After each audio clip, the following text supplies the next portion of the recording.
Hello dear. आज हम class 11th का यूनिट 1 जिसका नाम some basic concept of chemistry है उसके वीडियो नंबर 5 में एनसीईआरटी क्वेश्चन को डिस्कस करेंगे। तो क्वेश्चन डिस्कस करने से पहले कुछ इंपॉर्टेंट इंफॉर्मेशन आपको दे देते हैं। ये है Tomar sir science kit. Tomar sir science kit जो कि हमारी कंपनी माइंड डेवलपर के द्वारा तैयार की गई है। ये किट जो है वो class 3rd 4th and 5th student के लिए है। इस किट में टोटल 36 एक्टिविटीज़ हैं। तो एक्टिविटीज़ जो है वो ये बैक साइड पे दी गई है। 27 एक्टिविटीज़ जो है वो साइंस बुक की एक्टिविटीज़ हैं, जबकि 9 एक्टिविटीज़ जो है वो साइंस फन एक्टिविटीज़ हैं। तो आज ही इस किट का ऑर्डर कीजिए। आपको ये किट जो है वो अमेजन एंड फ्लिपकार्ट पे मिल जाएगा, जिसका लिंक जो है वो आपको डिस्क्रिप्शन में दिया रहेगा। तो अब हम बढ़ते हैं अपने क्वेश्चन की ओर। Question number 1.26, if 10 volume of hydrogen gas react with 5 volume of dioxygen gas, how many volume of water vapour would be produced. तो देखो जरा, हमको बताना है कि जब हमारा डाइहाइड्रोजन ये गैस है रिएक्ट करता है डाइऑक्सीजन ये भी गैस है, तो बनता है हमारा वाटर वेपर, ये भी गैस है। जब भी हम न्यूमेरिकल क्वेश्चन सॉल्व करते हैं तो इक्वेशन को बैलेंस करना जरूरी होता है। अगर नहीं भी सॉल्व करें तो भी इक्वेशन को बैलेंस करना जरूरी होता है, क्योंकि law of conservation of mass. ठीक है, तो इस इक्वेशन को बैलेंस कर देते हैं जिससे कि हमारा law of conservation of mass जो है वो सेटिस्फाइड हो जाए। ऑक्सीजन 2 है, यहाँ ऑक्सीजन 2 कर दीजिए। हाइड्रोजन 4 हो गया तो हाइड्रोजन को 4 कर दीजिए।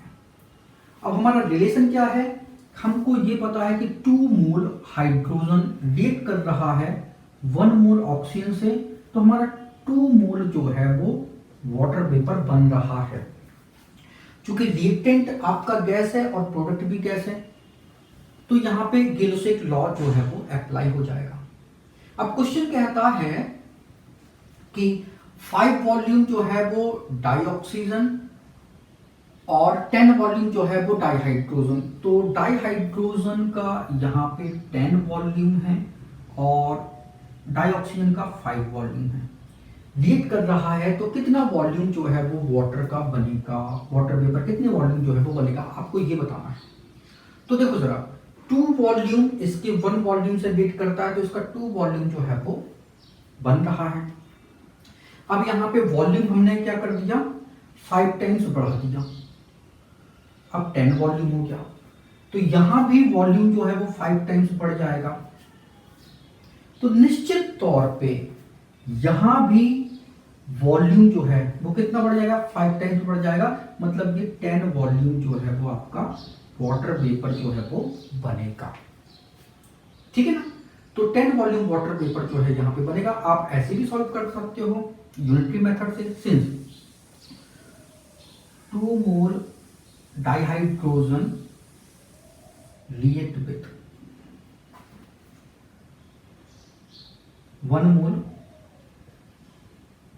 of oxygen to give 2 mole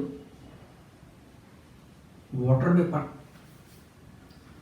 ठीक है, तो अब यहां पे लिमिटिंग रीजन तो कोई है नहीं, मतलब 2 मोल 1 मोल को कंज्यूम कर रहा है, तो 10 मोल जो है वो 5 मोल को कंज्यूम करेगा। तो आप किसी भी बेसिस पे निकाल सकते हो। तो 10 मोल हाइड्रोजन जो है उससे कितना बनेगा, तो 2/2 इंटू 10, तो ये 10 वॉल्यूम हो जाएगा। ठीक है ना, तो यहाँ पर लिमिटिंग रीजन तो कोई है भी नहीं, तो यहाँ पे 10 वॉल्यूम वाटर वेपर जो है आपका बनेगा। फिर इसके बाद क्वेश्चन नंबर 1.27 है, convert the following into basic unit. 28.7 picometre, 15.15 picometre, 25365 milligram.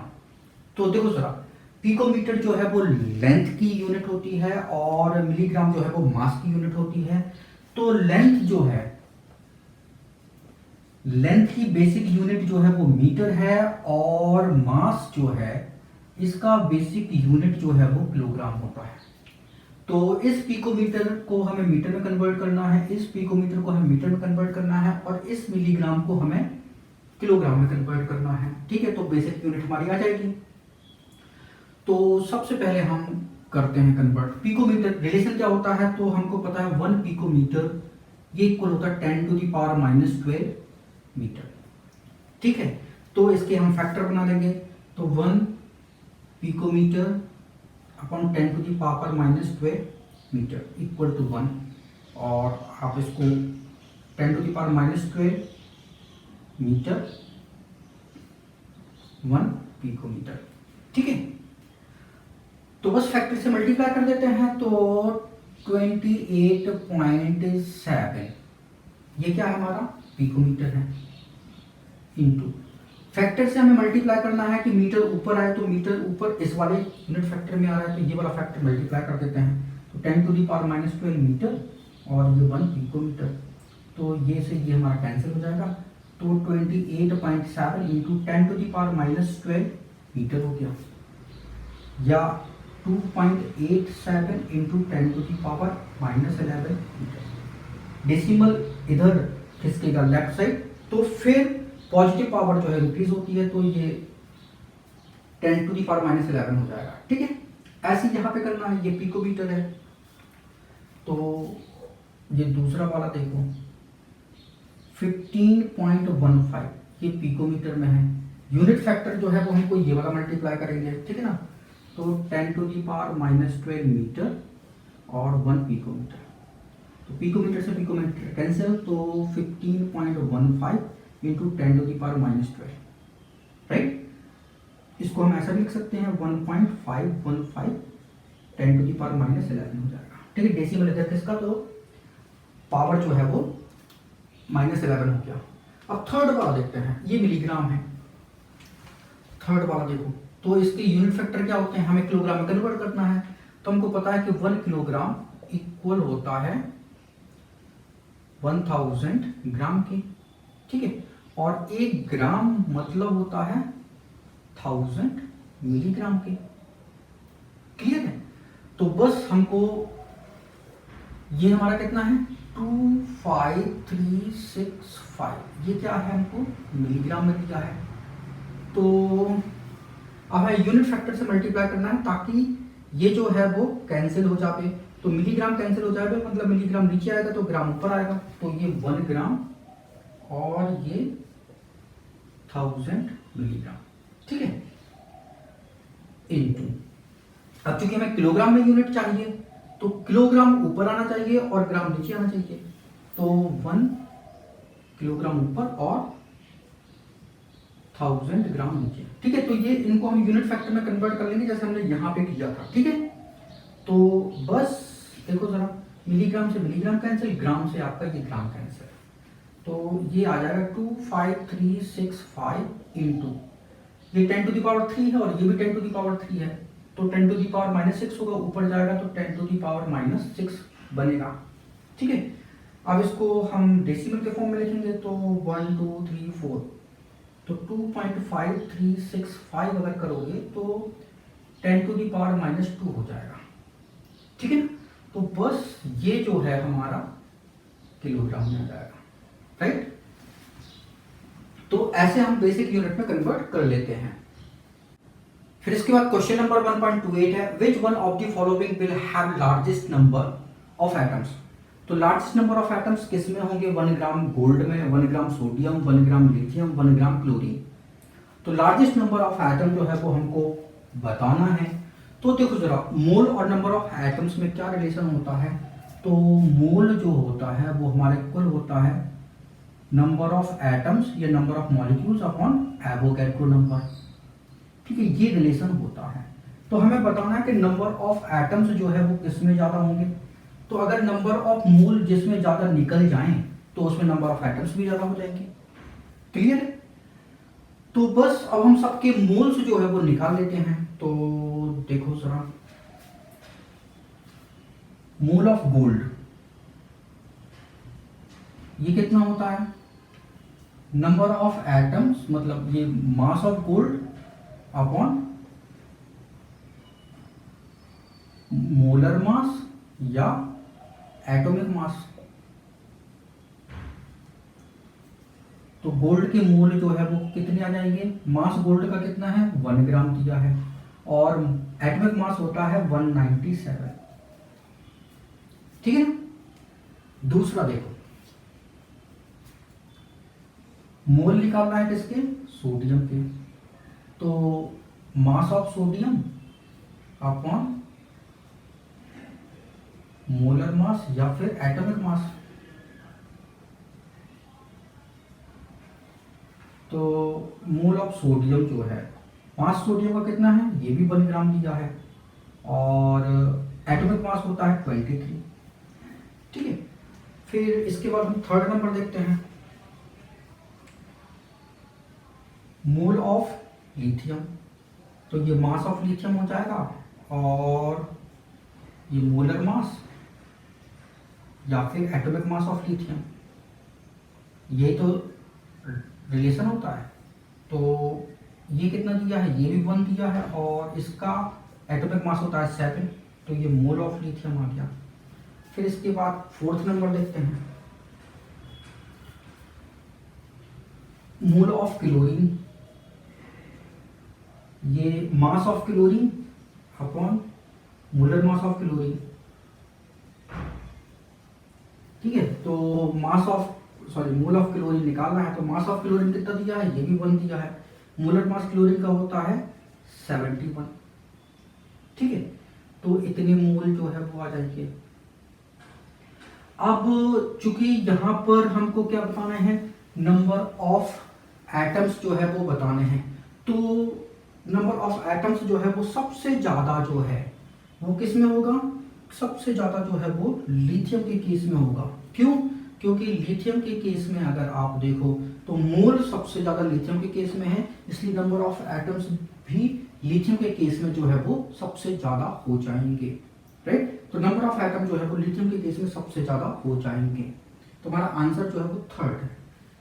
फिर क्वेश्चन नंबर 1.29 है, calculate the molarity of a solution of ethanol in water in which the mole fraction of ethanol is 0.040, assume the density of water to be 1। तो हमको molarity जो है वो ethanol की बतानी है। तो मोलैरिटी जो है वो क्या होती है, that is the mole of ethanol upon volume of solution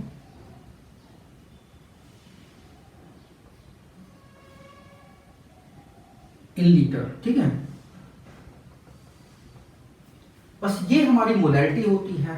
तो अब देखो जरा, हमको दिया क्या है, हमको दिया है मोल फ्रैक्शन इथेनॉल के।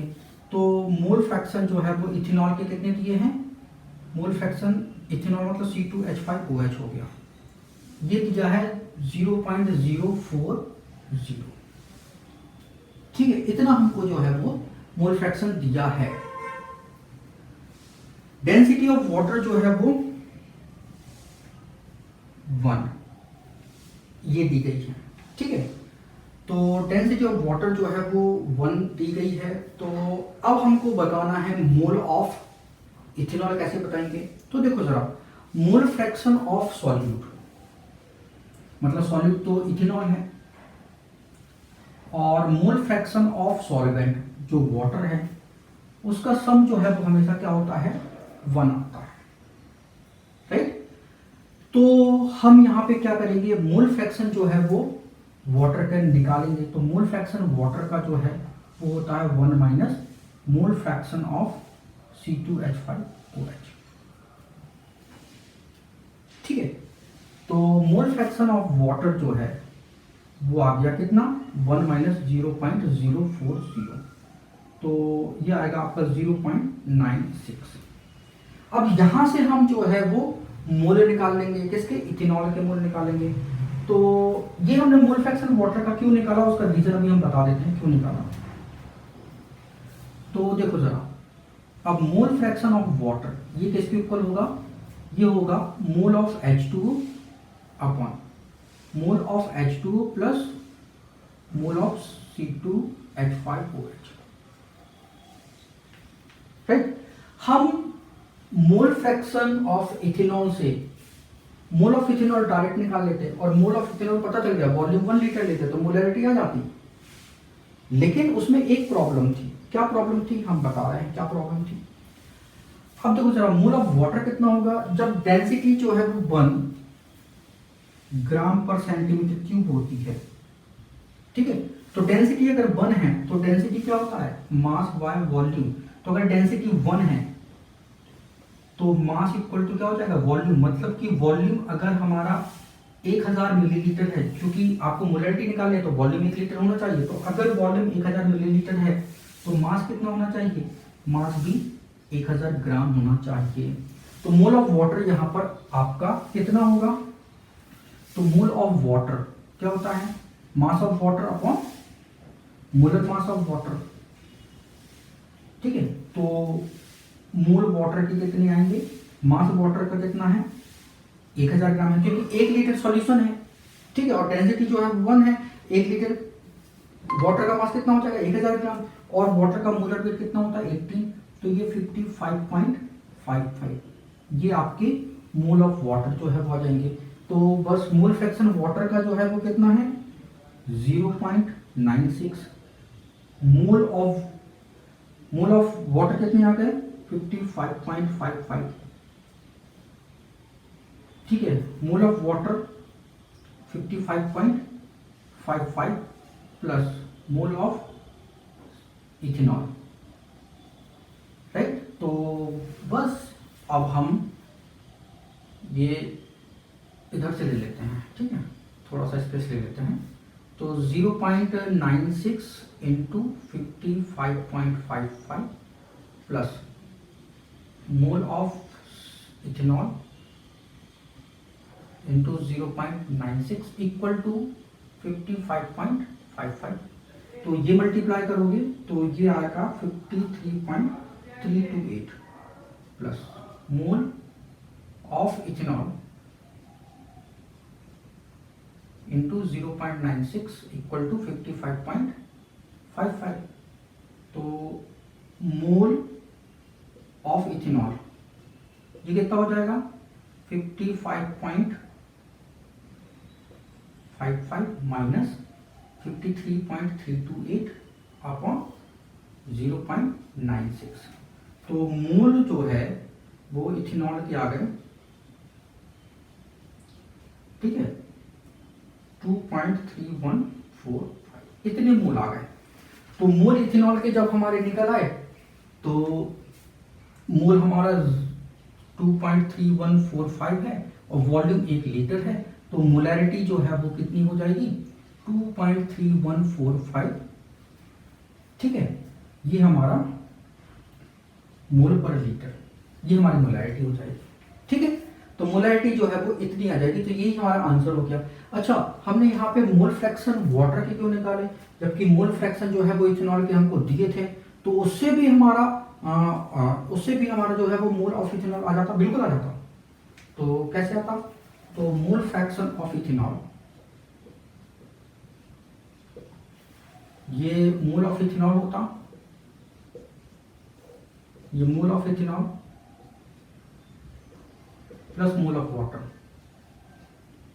ठीक है, तो यहाँ पे कैलकुलेशन जो है वो थोड़ी सी टिपिकल हो जाती है। मोल फ्रैक्शन इथेनॉल का कितना दिया था, मोल फ्रैक्शन 0.040, तो मोल of ethanol C2H5OH, C2H5 plus ये वाटर के मोल 55.55। तो थोड़ा सा दिक्कत होता है, इसलिए हमने यहाँ पे मोल वाटर के निकाले और इससे जो है आपका आंसर जो है वो आ चुका है। ठीक है, फिर इसके बाद क्वेश्चन नंबर 1.30 है, what will be the mass of one carbon 12 atom in gram. तो कार्बन 12 एटम जो है उसके 1 एटम का मास जो है वो हमको बताना है कितना होगा। तो बता देंगे, उसमें क्या है। तो देखो जरा, हमको पता है कि 6.022 इंटू 10⁻23 एटम्स ऑफ कार्बन, ये 1 मोल कार्बन होता है इतने। ठीक है, 1 मोल कार्बन में इतने एटम्स होते हैं, तो इतने एटम्स ऑफ कार्बन हैव मास कितना है 12 ग्राम। क्लियर है। तो अगर हम कार्बन की बात करें तो कार्बन का एटॉमिक मास जो है वो 12 होता है। ठीक है, तो 1 मोल कार्बन का मास होता है 1 मोल कार्बन, इसका मास होता है 12 ग्राम। और 1 मोल में कितने एटम होते हैं 6.02 into 10 to the power 23 इतने एटम्स ऑफ कार्बन। तो इतने एटम ऑफ कार्बन का मास जो है वो 12 ग्राम होगा, ठीक है ना। तो हमको बताना है कि एक एटम का मास, तो एक एटम का मास जो है, one atom mass of carbon तो कितना होगा 12 upon 6.022 into 10 to the power 23 into 1, ठीक है। ये 6.022 इसको अगर आप 6 ले लेते हो तो ये लगभग 2 आएगा, ठीक है। डिवाइड करोगे 2 इंटू 10 टू दी पावर -23 ग्राम हो जाएगा, ठीक है। इतने ग्राम जो है वो आ जाएगा। अब अगर ये आप पूरा डिवाइड करोगे 6.022 तो ये 1.99 समथिंग आएगा, ठीक है। तो अगर आप इतना भी लिख दोगे तो भी चलेगा, कोई दिक्कत नहीं है, ये मोर करेक्ट है, ठीक है। तो ये क्वेश्चन नंबर 1.30 हो गया। Thank you so much for watching this video. अगर वीडियो अच्छा लगा तो प्लीज इसको लाइक करें, इसको शेयर करें। अगर आपने हमारे चैनल को अभी तक सब्सक्राइब नहीं किया तो प्लीज इसको सब्सक्राइब करें। Thank you once again for watching this video.